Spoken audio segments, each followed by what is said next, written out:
Hi, my name is Lyric, and today we're going to be reacting to a video by Jonny Arnett, one of my favorite NBA YouTubers. I've never reacted to him before, actually, but we're going to start reacting to some of his videos, and we're going to react to a video of his called The NBA Has a Scoring Dilemma. This is his newest video, as I'm recording this, and I'm pretty sure that this video is going to be about, get away from the title, how much scoring is up in the NBA.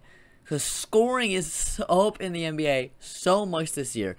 So much, in fact, that there are, this off the top of my head, I know Luka, Embiid, Giannis, Tatum, and Shea are averaging 30. I don't know if there's any more. I know there's at least 5 players in the NBA right now averaging 30 a game, which is nuts.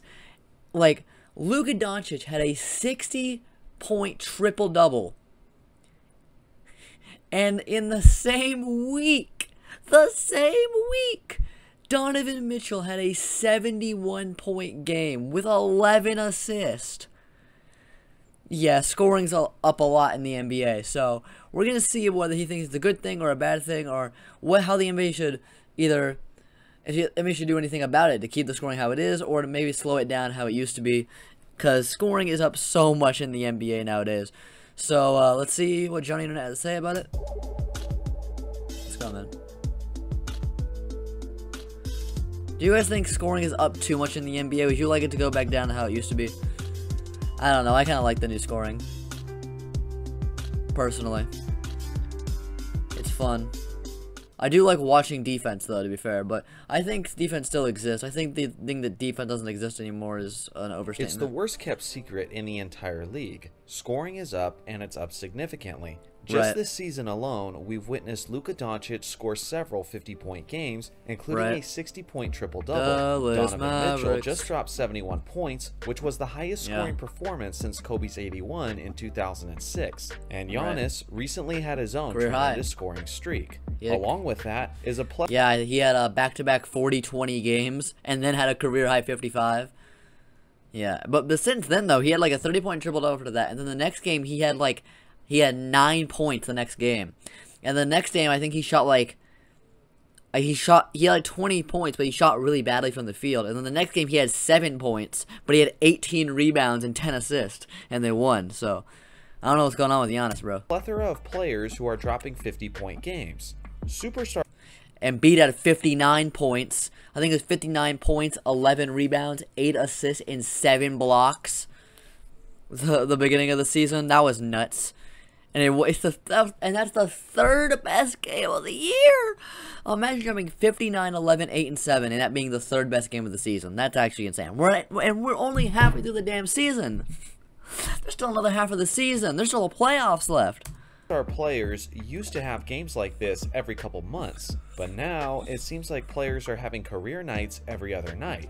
In this ongoing NBA season, 5 players are currently averaging at least 30 points per game, and it's nearly 6 as Kevin Durant is averaging a shade under 30. Nearly 6 players, 1 season.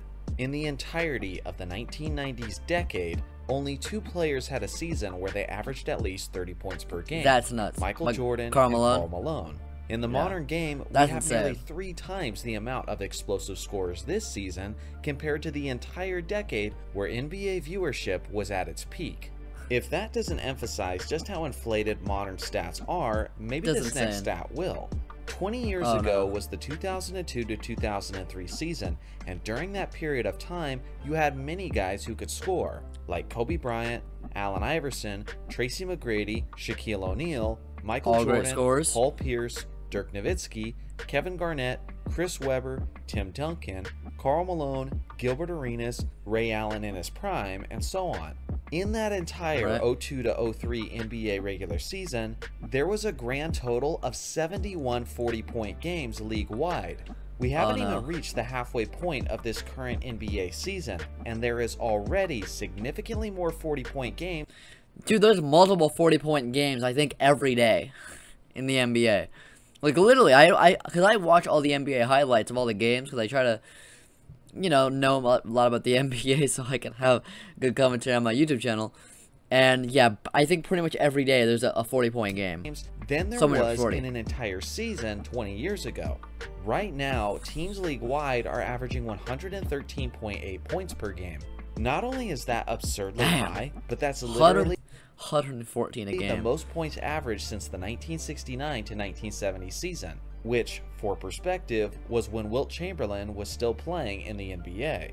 To put it simply, the league looks goofy right now, with video game stat lines being put up on a regular basis, and often by players who aren't even making it to the NBA All-Star game. So now that I've firmly established that general scoring is through the roof, this raises several questions. 1, why is this happening? 2, what does this mean for the NBA? And 3, is this a good thing? So first off, I think it's a good thing. A lot of people say it's a bad thing. I don't care. I like it. Why is this happening? I like watching defense, but defense is still being played, bro. It's just that offense is just going crazy. I believe this answer is a little more... Obviously, the rules have changed so that defense can't be as intense as it was. Obviously, not in the slightest, but like complicated than you might think, because there's a lot of different factors at play. Let me first start with the positive aspects. The first and the most obvious one is the fact that the league is shooting way more three-pointers. Yeah, players are just better at shooting is what I meant, not just better in general, but well, kinda, but way better at shooting. Like, it used to be defenses could force you into a tough shot, but nowadays they can force you into a tough shot, but you're way more likely to still make the tough shot, which is insane. Than they did decades ago.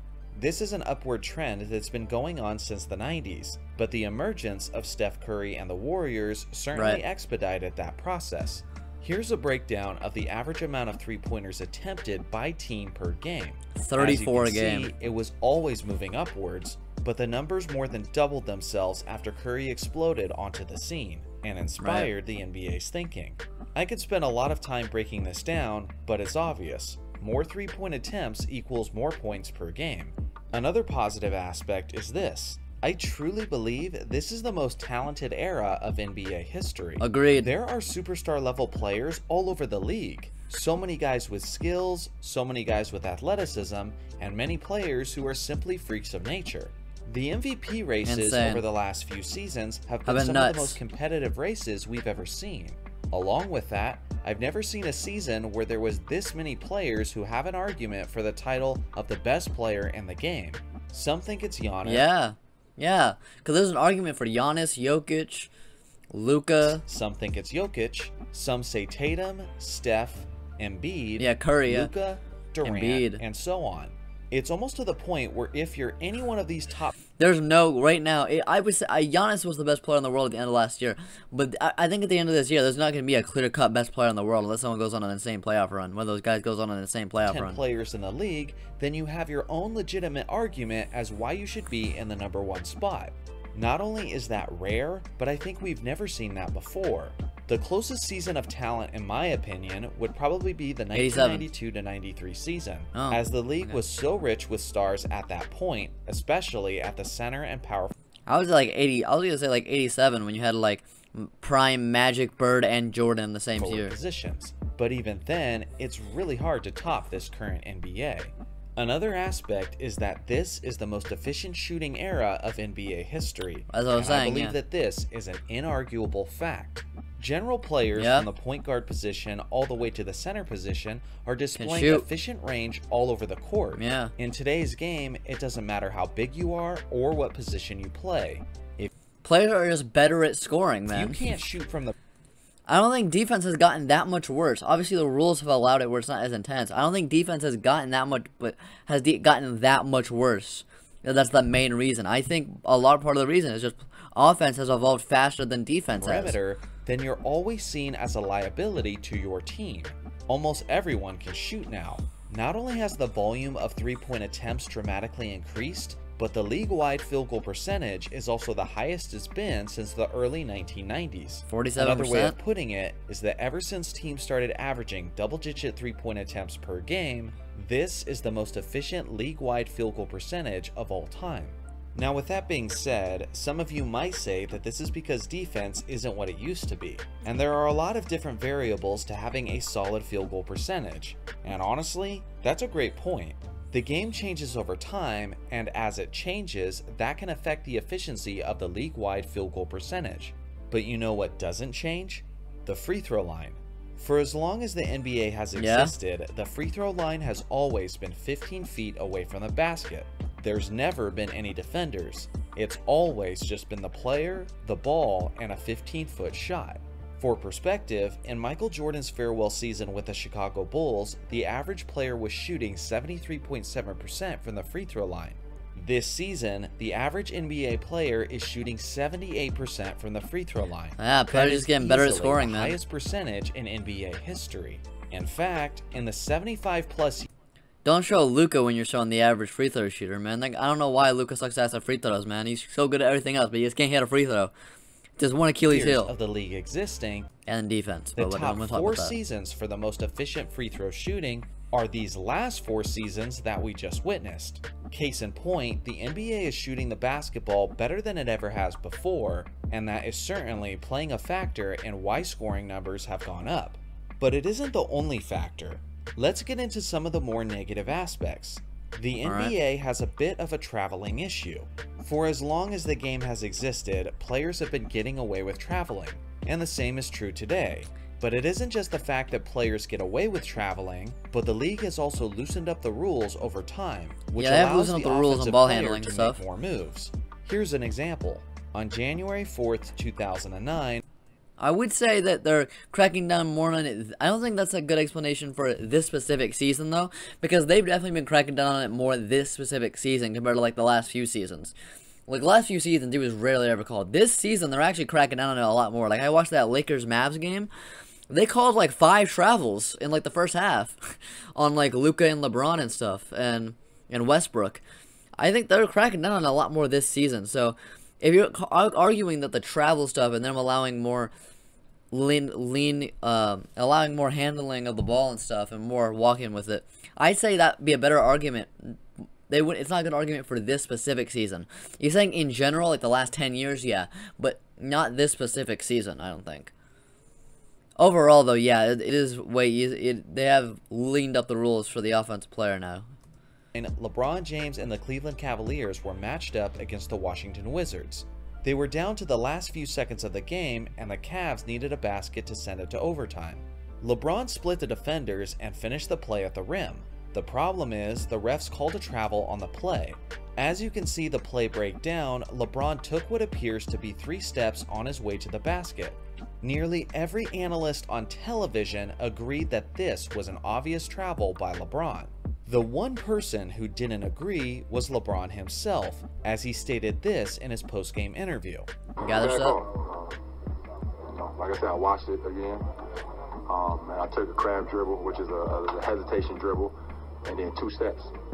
All guys can watch it, and the bad part about it, I was able to finish at the rim with contact, so it would have been a 3-point play. At this point in history, LeBron calling this a quote crab dribble temporarily made him the laughingstock of the NBA, as almost everyone universally recognized this play as a travel. The thing is, what everyone thought was an egregious travel at the time it's not a travel now nowadays. A pretty standard offensive move in the modern NBA.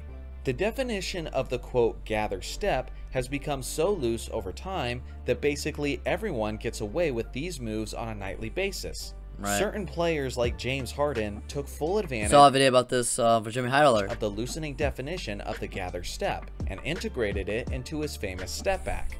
Nowadays, it seems like everyone is using step back jumpers that would have frequently been whistled as travels a couple decades ago. Yeah. In their prime, rules have definitely leaned up to favor the offense because it's more fun to watch for most people, at least. Players like Michael Jordan and Kobe Bryant mastered the fadeaway jump shot and used it as a way to create space between themselves and the opponent. It's a difficult shot to master given how it naturally requires you to be off balance. The thing is, with the step back jumper now being widely and legally used, there's less incentive for players to learn the fadeaway. Don't get me wrong, it's not completely obsolete, as some modern players still make use of it. But with the step back jumper creating so much space with a massive hop backwards, in a sense, it's become much easier for the perimeter player to score. If the refs are going to allow more steps, allow players to shuffle their feet, and enforce the rules less harshly than they once did, well then it's no wonder why scoring has gone up so dramatically. You can easily understand players' efficiency going up when you allow them that little extra space to shoot over the defender, or that one extra step to get by the opponent's defense. So when someone asks why scoring has gone up so much, the truth is there's several different layers to it. Yes, in some way. Yeah, I do agree with the 7 different layers. It's definitely a mix of players just getting better, offense evolving faster than the defense, and the rules changing to favor the offense as well, which is why it's gone so drastic. The average player is simply better at scoring than they've been in years past. But the modern player is also allowed to do things on the court that would have resulted in many turnovers for players from previous generations. So what does this all mean for the NBA? Well, for starters, it means that comparing players from different generations becomes only more difficult, because the league is so vastly different from what it once was. 20 points per game in the 90s is not equal to 20 points per game in the modern NBA. That's hilarious, bro. As I'm watching this video about all these 40-point games, I just got a notification that Kyle Kuzma just had a 40-point game. 20 points per game in the 90s is not equal to 20 points per game in the modern NBA. That's very true. You could still attempt 20 points per game in the 90s is an all-star. 20 points per game nowadays is Jordan Clarkson. To compare players, statistics, and accomplishments, but it wouldn't be fair to ignore the context of the eras. A player like Reggie Miller averaged 25 points per game at his very peak, but in the modern game, we're significantly more. Yeah, now Jaylen Brown's averaging 27. More three-pointers are being taken, and less travels are being called. A player like him would probably average 30 points per game instead of 25. Yeah, I could definitely see him averaging like yeah, 100%. That's just the nature of the system. It also means that you have to be prepared to see some iconic records falling at a rapid pace. We've already seen a bit of that this current season. Honestly, I think the clock's ticking on Kobe's 81-point game. When that happens, that will be the most amazing thing to watch in real time. If I see a game happen, if I see someone score over 81 in real time, that would be the most amazing NBA experience of all time. Get a player who's extremely hot from three-point range, and please be Luka Doncic. Add an overtime or two, and some shameless stat padding, and I could easily see that point total being surpassed within the next few seasons. So this brings me to our last question. Is this scoring surge good for the NBA? Well, it depends how you look at it. Who you ask. Someone like me, who grew up watching 80s and 90s basketball, I prefer to see a little bit more of the mid-range game. I prefer to see more man-to-man defense and less zones. So much offense with little defensive highlights kinda bothers the purist in me. But I'm just one person. Many people love the three ball, and many young fans love to see these offensive explosions. The thing is, everyone has their limit. We all draw the line somewhere, but where we draw that line changes from person to person. For example, as a kid, I used to think that high-scoring all-star games were awesome, and I loved the fact that defense was played a little more loosely, which allowed there to be plenty of highlights. But then I witnessed a team score roughly 200 points in an all-star game, and I realized it was way too much of a good thing. A 135-point all-star game, highly entertaining. A 185-point all-star game, boring as hell.